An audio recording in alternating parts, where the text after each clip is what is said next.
Hi there, I'm Wendelin Van Draanen. I'm the author of the book Flipped that was turned into the movie Flipped.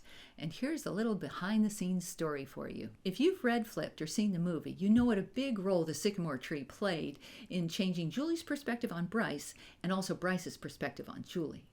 Also, Julie has a special needs uncle named David, but apparently in the making of movies, names have to be cleared for use. So if there's some potential conflict with the name of a character, the movie makers will change that character's name to avoid any legal hassles.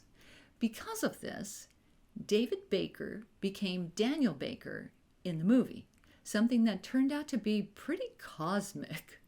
Rob, the director of the Flip movie, understood the significance of the tree and told me that the biggest hurdle for them was finding the right tree.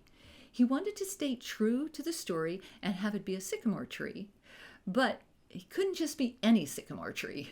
It had to be the perfect tree, and it had to have school bus access, and it had to have a surrounding area that kind of worked with the film. And they were having trouble finding this perfect, magnificent sycamore tree on location that would work.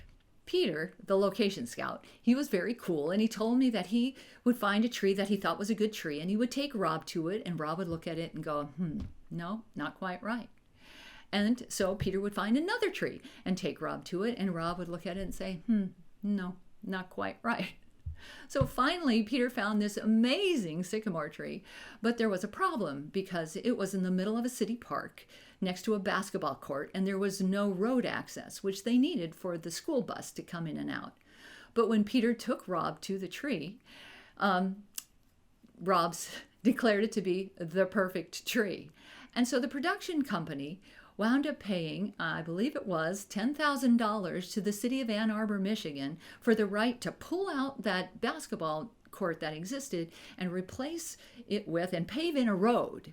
And once they were all done shooting all the scenes that involved the sycamore tree and the school bus and the road, then they pulled out the road and they replaced the basketball court with a brand new basketball court. I guess that's movie making for you. But the truly cosmic thing about this is that of all the sycamore trees in all the world, this happened to be a very special tree to a certain autistic boy. He'd been climbing this tree, way up in the tree, just like Julie does in the story. And he'd been writing things on the branches, things like, "I love this tree loves me." That connection right there was enough for me to go, unbelievable. But then I found out this boy's name. Of all the names in all the world, this special needs boy who loved this sycamore tree happened to be named Daniel, the same name as Julie's special needs uncle in the movie.